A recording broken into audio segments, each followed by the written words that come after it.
Hey folks, Rob here, bringing you a Caslo 29 after action review. So, as I've let on many times, I just got back from Caslo, the Canadian ASL Open. It was held in Ottawa, Canada this year, nation's capital, and it is the 29th iteration of this Open. And this is going to be a quick review of the 3-day tournament that we went to, Dave and I, and my experiences, things that I learned, which were several lessons, and actually a couple of lessons that Dave and I were able to pass on to other players.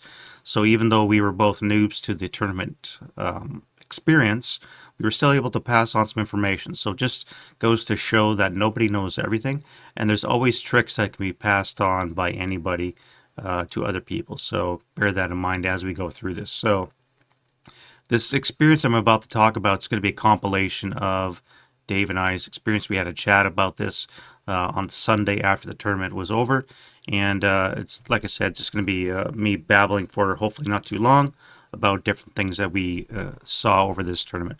As a general comment, it was a complete fun time. It was a blast.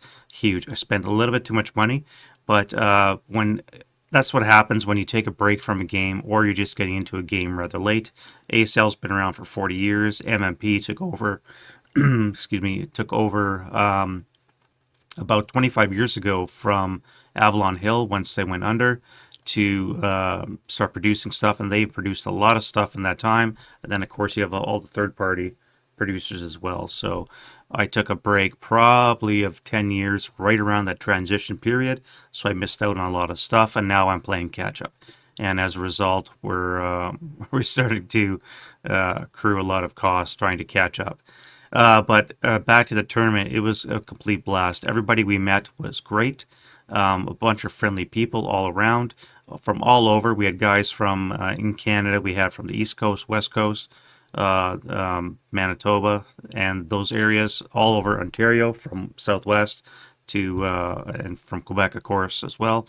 And then there's some fellas from the States up as well.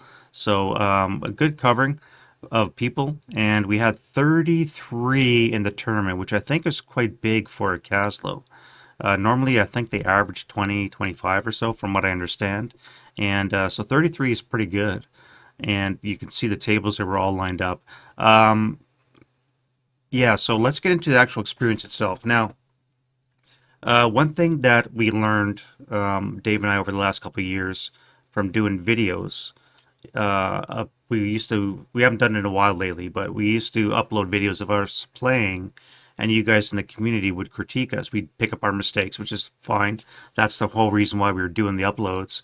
And in the process, we were becoming better players, we were thinking, because you guys point out our mistakes. We go, shit. We look at the rule book. We go, oh, yeah, that's right. We did forget this. We did this incorrectly. And as we're willing to learn, we would pick up on these mistakes and hopefully stop repeating them. And you do this if you're willing to learn. So either reading comments on our videos, or in this case of a tournament, you're playing better players or more experienced players. You're going to be picking up better tips, tricks, how to deploy your units, how to attack, defend, all these kinds of things you'll pick up by playing other people and by playing better people. Nobody knows everything. Some people didn't know things. Like you said, we're going to get into what we taught them, and we didn't know some things that other players did. And when you think about it, it goes, shit, it's right there in the rules. All you have to do is look at the concealment chart, note A, and go, crap, a tank parked in a concealed unit's location will remove that concealment at the end of the moving phase. Like, who knew? Well, it's right there in the chart if you just would have looked at it. So that being said, don't be afraid to second guess your opponent, even if they're more experienced. Now, obviously, you can't do this for everything, but if you're fairly confident that your interpretation of a rule is good, you can always pause the action and say, I don't think that's right. Go to the rule book, find the rule that you're pretty sure is correct, and either confirm your interpretation or correct yourself and say, no, I was wrong, go ahead, do your thing. Or you can always refer to the tournament director if there's a conflict between the interpretation. That's the normal way things proceed. Or, again, you can refer to the more experienced players around you. This came into play with one of my scenarios because I had just did an overrun video last year, and I knew this. And in one case, I had a tank, and I moved a hex, yeah, one hex, and then I was going to do an overrun into a German unit in the woods. And I knew that it would cost half of my movement points, which I had, and it was also going to cost a quarter of my move to do the actual overrun. My opponent thought it was all your move to enter the woods, which means you can't do the overrun, which is partially correct because there's two ways you can enter woods. You can use all your move and do a bog check, or you can use half of your move and get a +3 to your bog check. It was that last part, the +3 to the bog check at half move rate, that he was not aware of, which I knew, but it was a little bit. It was the second game of the day. It was a little bit late. The second game ran from, I think it was 5 o'clock to like 11 o'clock or so. So it was getting on in the evening, and we're going to cover stamina in a second. And I went with what he said rather than taking a second and say no wait. And if I would have gone to the rule book and B13.42, right first line, you can do exactly what I knew you could do. So in a case where you think you're correct, don't be afraid to pause the action and refer to the rules and confirm your assumption or correct yourself. So that was my bad. I should have stuck with my instinct and looked at the rule book is what I should have done. All right, so moving on. In a tournament, you're going to get several games back to back. Now, there are 5 rounds in this one that we just did, Caslo.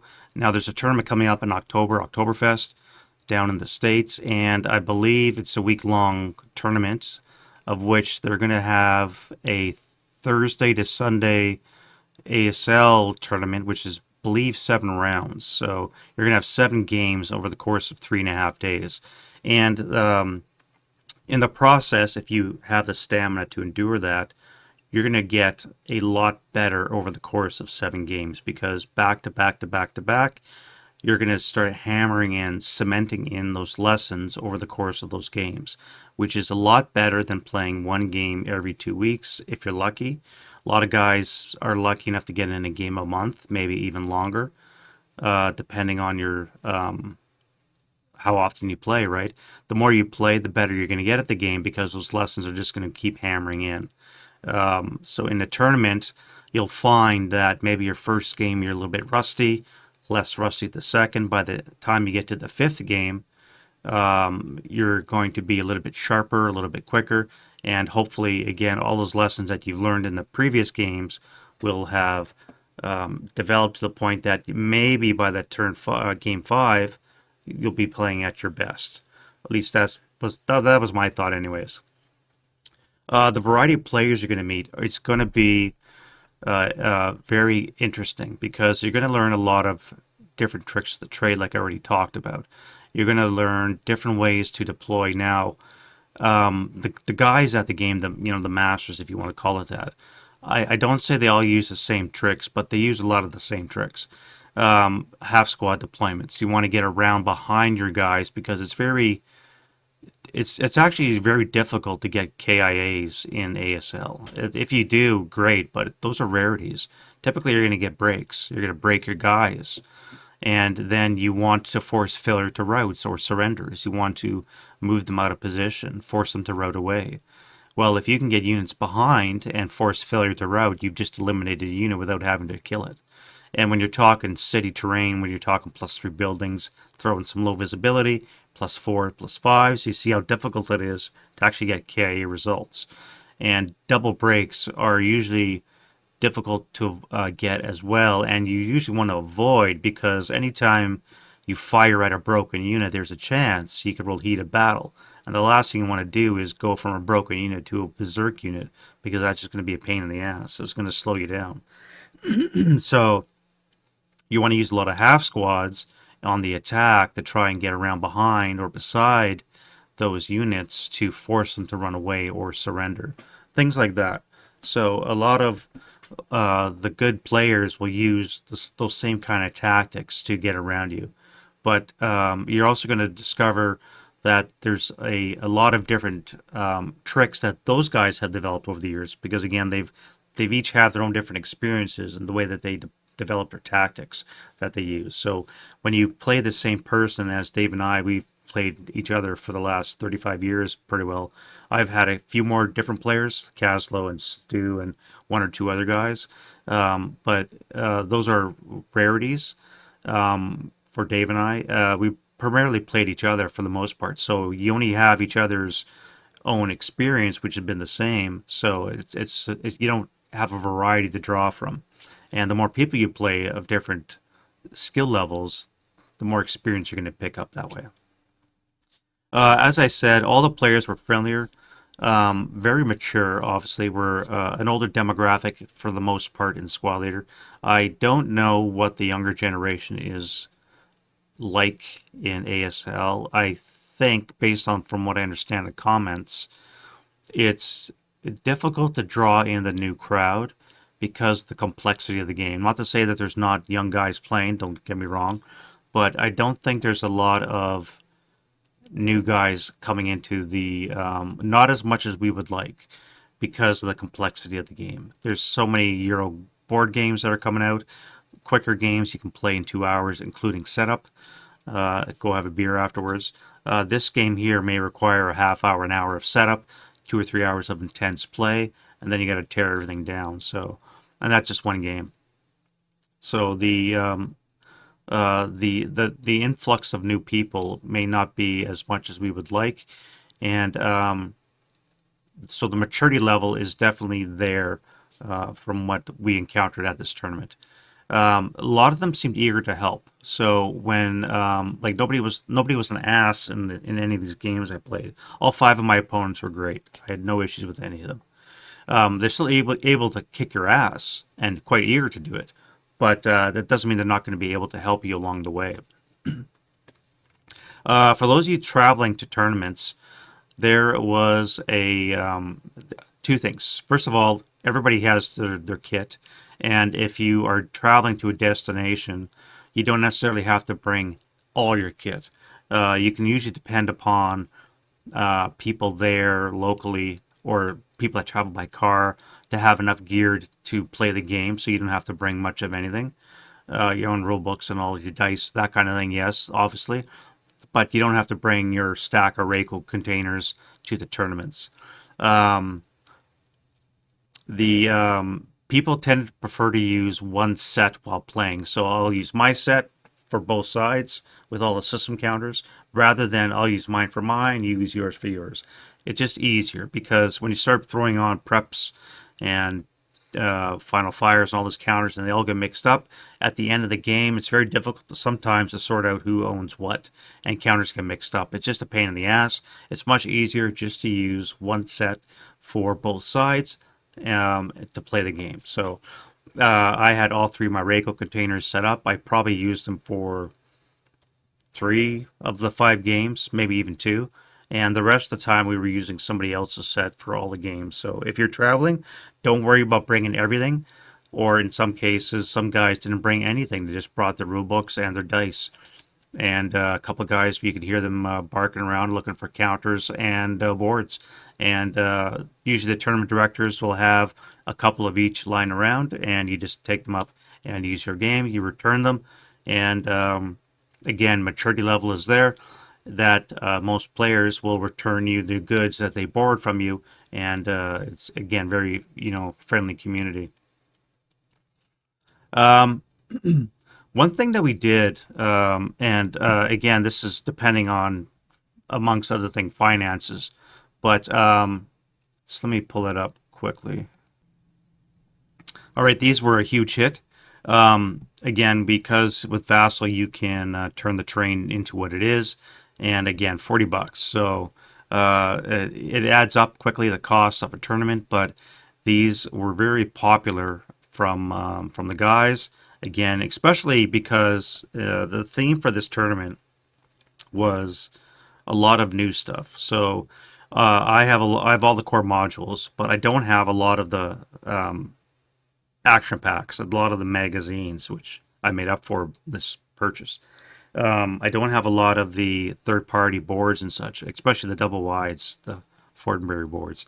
And so a lot of the scenarios took, like the 70 boards I don't have, the 5A boards I don't have, the 50 series of boards I don't have, and sometimes, well, like board 17, you want to have terrain changes with overlays and such we don't have. So when you print them off in something like this PDF format, and then you just clip out the maps that you want, it's so much easier, right? Yeah, it's $40, but at the end of the day, it is what it is, and it's a lot better than taping off or just having sheets of paper masking off areas, I think, anyway. So yeah, one thing we did was Dave and I, we each had a set, so we spent $90 for 2 copies, 4 foot by 3 foot, trimmed them down, and they were a huge hit at the tournament. Again, highly recommended for you if you want to go that kind of route. All right, lessons learned. What do we do? As I already said, vehicles that stop and bypass can strip concealment from you. Who knew? Who knew that right in here, where a vehicle ends its movement phase and bypass? Yeah, right there in the concealment chart. In an obstacle where a vehicle ends its movement phase and bypass, case A, infantry loses its concealment. Happened several times. Completely did not know this one. Again, read the charts. One thing that came up in conversation actually on we had a social meet on the Thursday night before the tournament with everybody, and one thing that came up was conversations was a lot of the times, and what's kind of frustrating in the rule book, you'll sometimes find the rule in the example, which sounds kind of funny because you'd think it would be in the rule itself, but the rule will talk about it. But the actual explanation of the rule you'll find in the example, or it's clearly written in the charts themselves. So don't forget to read the examples and the rules. Don't forget to look at the charts and read the footnotes, because that's usually where you're going to find the answer to all that block of text that's in the rule book itself. Vehicles don't take prisoners. Now that one I knew, but it's also something to relearn. So when you have when you're an attacker, there is a time when you don't want to take prisoners. But if you do at any time refuse surrender, no quarter will take effect, which means if you're in a controlling buildings victory conditions way, you're going to not be able to do any mopping up kind of stuff. So it's going to hinder you in the future. So you're going to have to take prisoners. A way around that is if you have vehicles, if you park them beside the DM'd broken enemy, and they have to surrender, vehicles can't take prisoners. So you can failure to rout the enemy without invoking no quarter. So it's one of those weird rules in ASL, which is perfectly legit. It's just that you don't have to invoke no quarter, and they're eliminated for failure to rout. So just remember that one. All right, and another one is half squad deployment. Now, George Callan was my first, from Lone Canuck Publishing, was my first opponent, and we were playing Wasp's thing, and I knew he was going to do this. Sure enough, he had a couple of half squads, and I'm sitting in a building, and he sends one around to the right, and I'm thinking, do I fire on that guy? I only had one squad, and I know he's got more coming. Do I fire at that guy, or do I hold fire? Okay, let him go, and he's looping around. Oh, God, now I know he's going to cut me off. And I let him go, and then the next guy's like, he's a half squad. Do I fire at him? Again, once I first fire, I'm limited in what I can do, right? So when you attack in half squads, especially when you have limited numbers and limited lines of sight and lines of fire, you're going to force the defender to make decisions. And so you send your half squad waves in, you start to make him put final fires down or first fires down, and that limits his actions as a defender. That's one reason why you want to do that. The second one is you want to get your half squads around behind the attacker for the reason we already said. You want to eliminate units by failure to rout. Much more effective than trying to force a KIA result or a K result. And whenever possible, you want to avoid shooting at broken units because you don't want that snake eyes to crop up and heat a battle. Next thing you know, you got a fanatic unit or a berserk unit, even worse. Maybe you generate a heroic leader or something along those lines.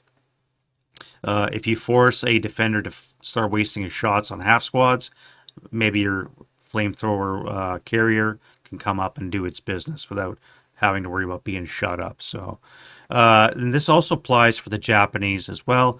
In some cases, in many cases, from what I've understand, I haven't played Japanese very much, but I've heard at least two players, experienced players, say this. It's much better for Japanese half squads than getting step reduced, because remember the striping process for the Japanese. It's much better to send out a bunch of half squads than it is to step reduce your squads. I haven't quite worked out how and why yet, but they swear by it. So something to bear in mind if you're Japanese is to use a lot of half squads rather than step reducing your squads.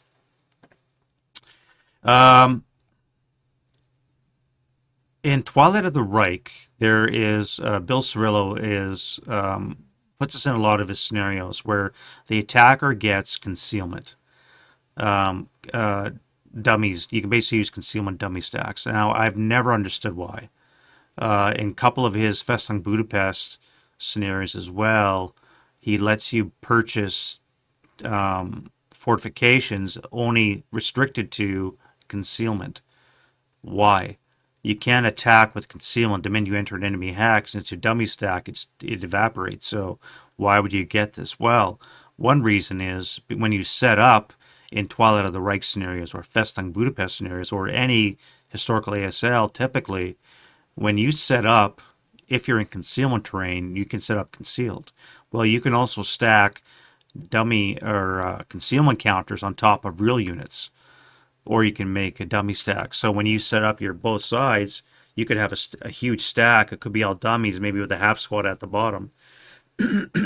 And your defender is here. So when you start moving your guys and he's looking at that Death Star stack, he may decide to hold fire, thinking he's waiting for this big stack to move, and it ends up being nothing, right? So it's a way to camouflage your real intention, and it's very useful in Twilight of the Reich scenarios, as well as, again, Festung Budapest hassles, where you could fool the defender into thinking that it's something that it's not.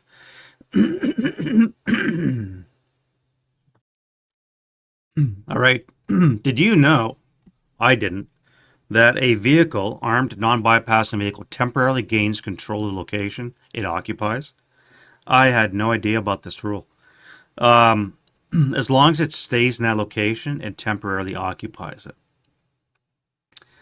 If it leaves, it reverts back to its original owner.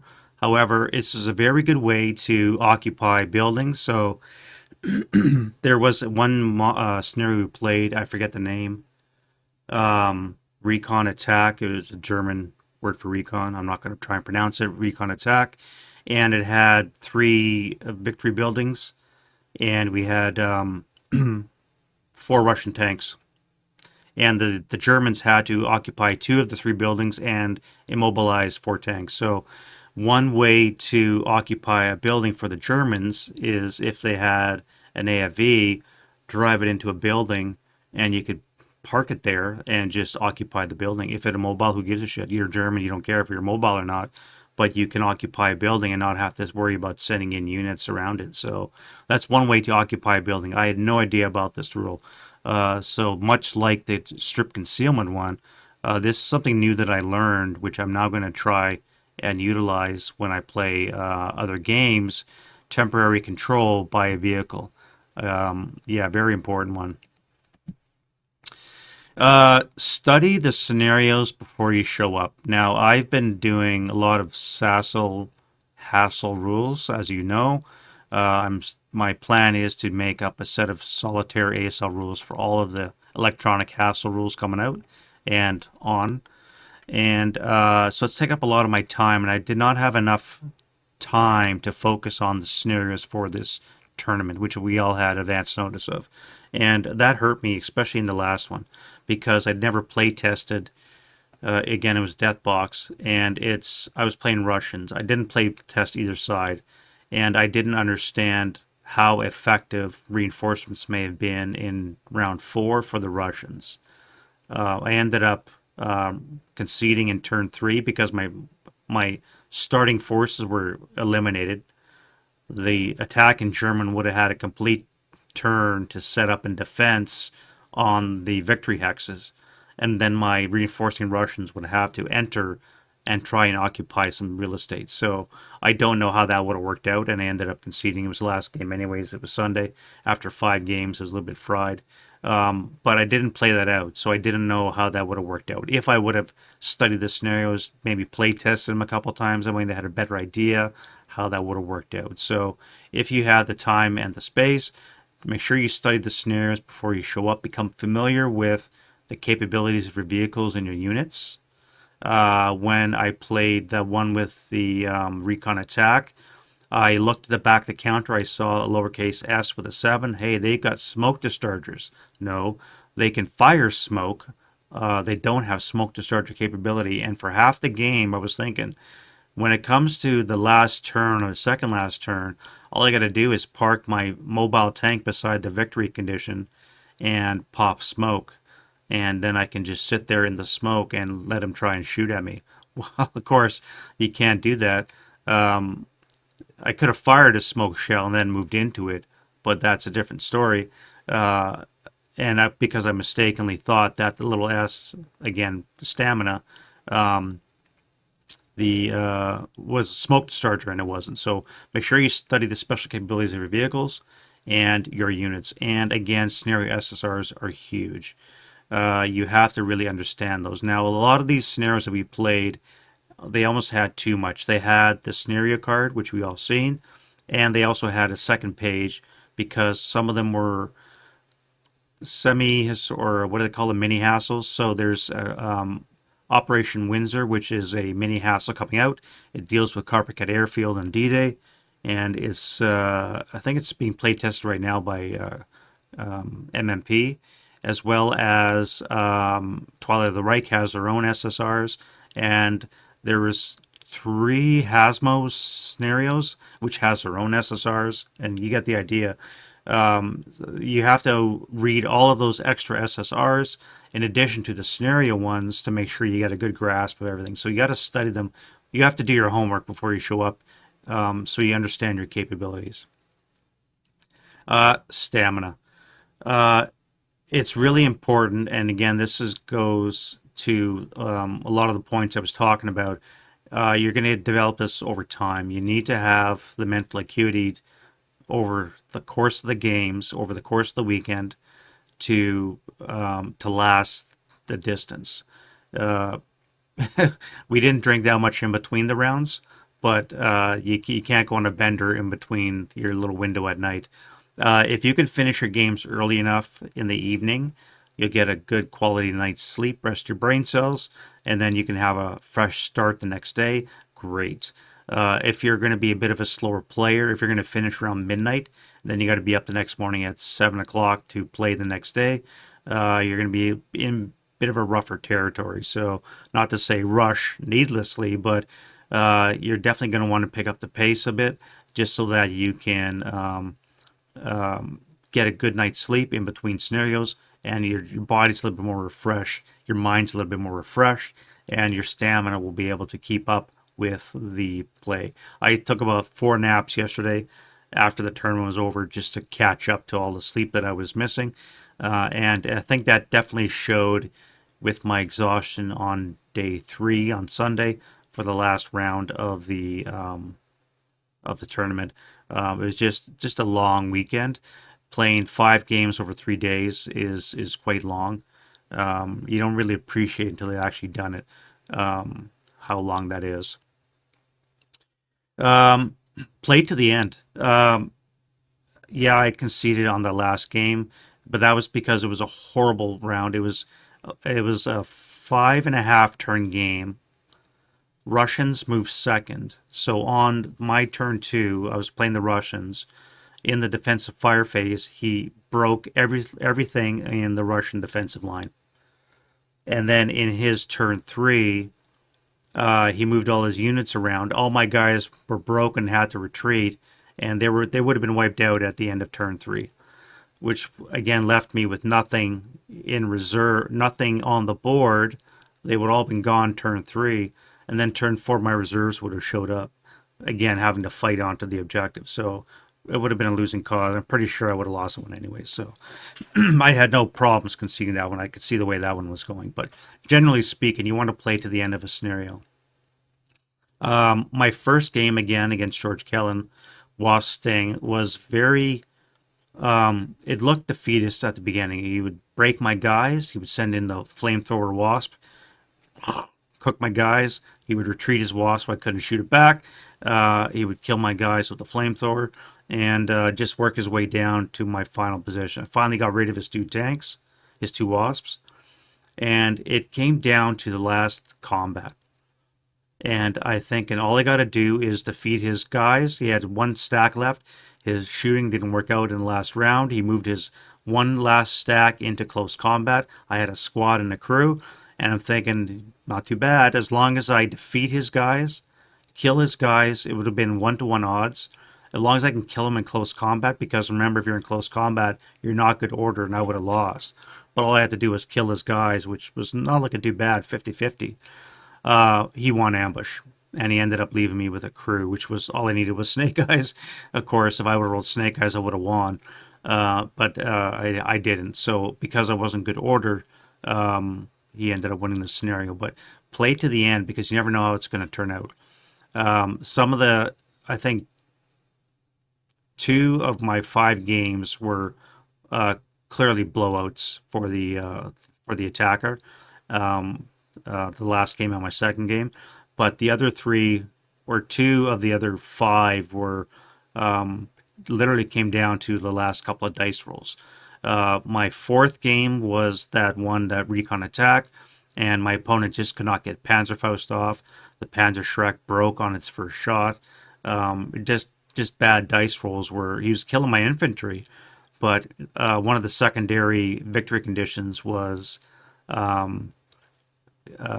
having mobile tanks adjacent to a road, and he just couldn't get the Panzerfaust off to destroy my tanks, so just wasn't working. AFE overruns. 2 things on that one. First of all, again, something I didn't know. So this is 3 things I didn't know. 2 of them already mentioned. In a Road's Wood hex, you do not have to pay the wood's rate. You're paying the road rate. So you know, bog check, no half your movement rate. All you have to do is truck down the road and pay the quarter move to do your overrun. I did not know that. So when in that death box scenario, I had my guys in the road. Again, he just drove his little Italian tankette, and he's overrunning my guys in platoon formation. It was crazy. Any rate, I think we're going on long enough. Let's move on. That was lessons learned. So I learned 3 things. One is vehicles strip concealment if you end your movement phase. 2, vehicles can gain temporary control of a victory condition hex if they stay in that hex. And 3, if you're in a road woods hex, you don't have to do a bog check. You're just trucking down the road, and you can still do an overrun. All right, so let's move on to lessons that we taught. So one of my opponents, again, the guy with the recon attack game, didn't know that you could overrun a vulnerable PRC of an AFV. Now, per the overrun rules, you cannot overrun a buttoned up AFV. But if they are crew exposed, or if you have riders, half tracks, that kind of stuff, you can overrun them. So if you have say a King Tiger that's crew exposed, and you have a half track with a quad 50 on it, for example, you can overrun that, maybe have a chance of hurting the King Tiger crew, maybe not have a chance of killing the tank, but you can kill the crew member, put it under recall, what have you. So he didn't know that. I wrote it down in this little book. By the way, you should have a journal or some kind of pad of paper. Write down stuff that you learn, and make sure that you go back to the rules and just cement that into your head as you pick up these little tidbits as an FYI in these tournaments. So that's one that we taught somebody. And again, you're going to pick up these kind of things yourself, so make sure you always write these notes down. The second thing was, and this is something that Dave taught me a while ago, and I actually forgot to do it myself in the tournament, but he used to, in all of his games, and all of his opponents said, shit, that's a great idea. Whenever you have a sniper attack, take your sniper die. Now, we use the Battle School dice, which has the sniper counter on it, and you have a two sniper marks if you have a 2 result. And you put that die on your sniper counter. So it's a mental cue that the minute you do the resolution of the attack, you can take your sniper die and do your sniper attack. Because so many times what happens is, A, you forget to put your sniper counters on the board, which a lot of people did, by the way. It just is an afterthought. You have your OB set up, and then you start to play and then go, shit, we forgot to put snipers on the board until it actually happens. Or B, you forget to take the shot because maybe it's a convoluted big stack of guys. You're rolling all your morale checks. Suddenly you got a heated battle. You do that. All this other shit happens. You forget to take your sniper check. So the minute you get a sniper attack, take your sniper die and put it on top of your counter. Okay, that's one from Dave. I forgot to do it, and I know that I missed at least 2 sniper attacks in one of my games, and my opponent missed, I think, 1, if not 2, on his side as well. If we had done the die trick that Dave does, then we would have picked up on that. So 2 things that we taught those guys, even though they have much more tournament experience: sniper die trick, and AFVs can overrun vulnerable PRC. So basic refreshers, summation, if you will. Vehicles can be concealed at start if they're in concealment terrain. If you didn't know that, now you do. When you are given half-inch concealment counters as your OB, you can swap out on a 1-for-1 basis for 5/8 inch concealment. Now, you can't hit vehicles unless SSR says otherwise. But you can conceal vehicles. You can't gain concealment in the course of a game. However, as long as that vehicle is stationary inside a wood, building, what have you, you can place a concealment counter on top of it, which helps when you have tank hunting teams that are hunting it. Overrun is 1/4 of your printed MP. I mistakenly thought, even though I'd made the video last year, that it's 4 movement points. It's not, it's 1/4 of your movement point. Whenever you enter a building wood, which you can do, you can either do your full move and bog, or you can do half your move with a die roll modifier to your bog check. Besides freeze sleeves, vehicles can also strip concealment. And that's really great if you have units on op fire that are willing to fire in the advancing fire phase after you've stripped concealment. Vehicles don't take prisoners, so you can easily avoid no quarter and eliminate units that way, because again, it's very difficult to get those KIA shots in the IFT tables when you start adding in modifiers for stone, low visibility hindrances, what have you. It's very difficult to get kills. And one thing is, it's the sixth one is you cannot deliberately end your movement phase of a vehicle in an enemy hex with movement points still remaining. So there's 2 ways to avoid that. One is you can do a lot of spinning in place in the enemy hex, or you could use up all your movement points to enter that hex in the course of the attack. Remember, as a vehicle, you can always spend extra points to enter a hex. So you have to do some calculations. Say you have 50 movement points, you have 2 hexes left to travel. You can say you want to use 2 points to enter this hex. That now gives you 13, and you're going to use 13 points to enter this hex, some of which will be your overrun, some of which might be your bog check, and the remaining will be movement points to enter the hex and do that. Right? So just remember, you cannot have extra movement points at the end of your movement phase. You must use them up somehow. And then 2 more points to sum up. Remember, focus on the victory conditions. At the end of the day, the VC are all that matters. Your OBs and your SSRs give you the tools to achieve those. So when you have units in your OB, don't be afraid to sacrifice them as required to meet your conditions. In this recon attack one, We had three buildings. They were spread out over the map. And there's one down by the bottom right that was kind of isolated. And it kept getting encircled. And I stupidly, after I lost my first unit, I kept trying to send in the unit again, which got encircled and got wiped out. And I was about to send in a third unit. Then I realized, wait a minute, that's stupid. Why am I doing that when the objective is to keep really a mobile vehicle adjacent to the road, right? So there was three buildings. I don't care if he captures two buildings because he needs to capture two of the three and make sure there's no mobile vehicle adjacent to the road, of which I had two tanks still adjacent to the road. He had units that were around the road, around my vehicles, so wouldn't it make more sense to keep those vehicles mobile? So rather than deal with that building, it's a loss. I accept it. I'm going to move my units now away from that building towards my two vehicles and support them and try and keep them alive. Luckily for me, he sent shots at them. They survived those shots, even though they pinned. But he directed fire at them instead of firing at my vehicles, kept them alive a little bit longer, and then again he was unable to get a Panzerfaust off. So I don't know if it helped any, but rather than focusing on a useless building, as it turned out, I was able to redirect my energy towards keeping my tanks alive. I think it may have helped. I don't know. But the victory condition is very important. Just remember that. Cement that into your head. It's what wins or loses the game is achieving that, right? That's the all important thing. The victory condition is all that matters, and all your units are expendable in pursuit of that at the end of the day. Just remember that. And then lastly, of course, you have to read all the SSRs. The special rules are there for that purpose. Make sure that you understand them and make sure that you clarify them with your opponents so that you both understand them.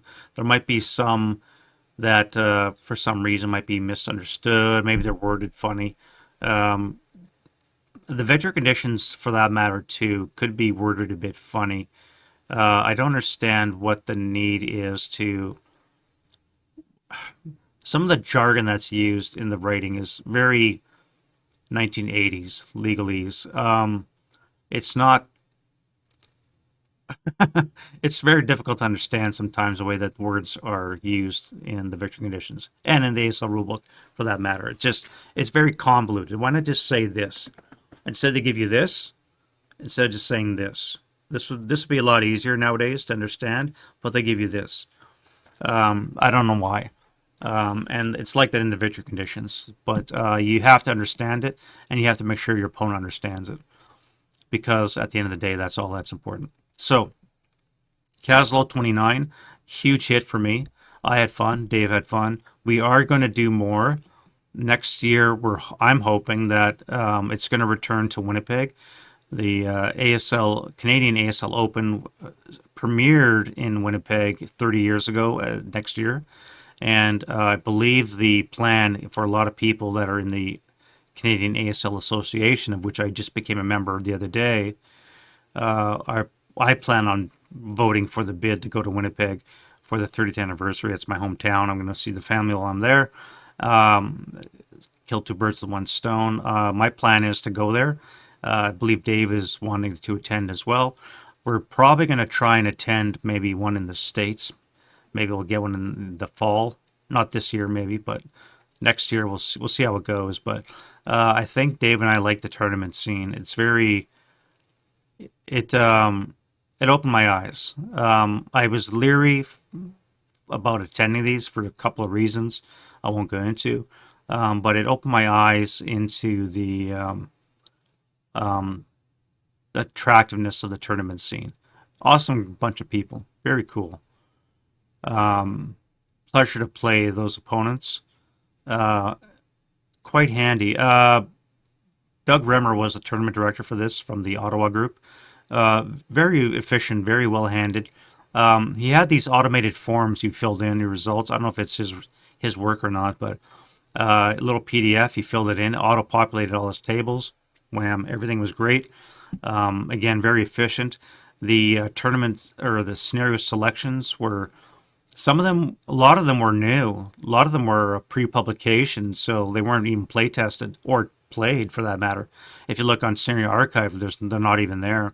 So, which good or bad might be a question for somebody else to say.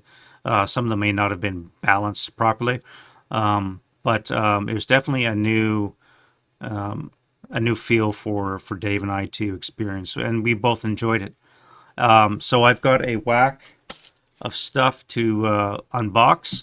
Those videos are going to be coming up shortly. And over the course of a week, I got 10 items. Like I said, I spent way too much, and we're going to be doing the first unboxing. It'll be the next video that you'll probably see. And then, of course, I've got to do some more solitaire hassle. And I'm thinking I'm going to do a singling video because I still got to owe you guys one from the poll we did a couple weeks ago.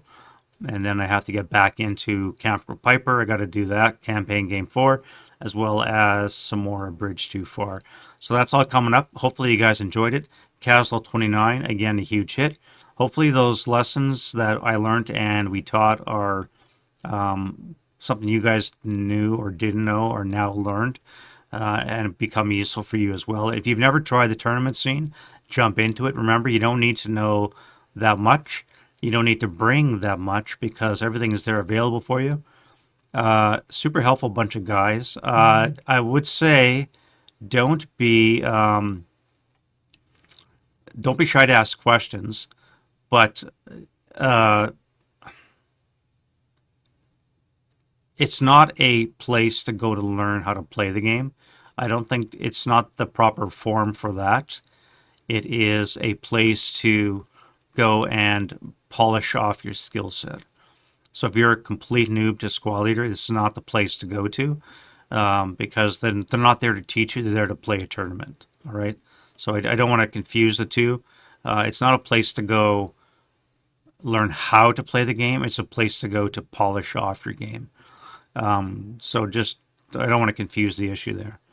But it is an awesome place to go and play. All right, enough of that babble. You guys have a great day. I'll see you guys next video. Bye-bye.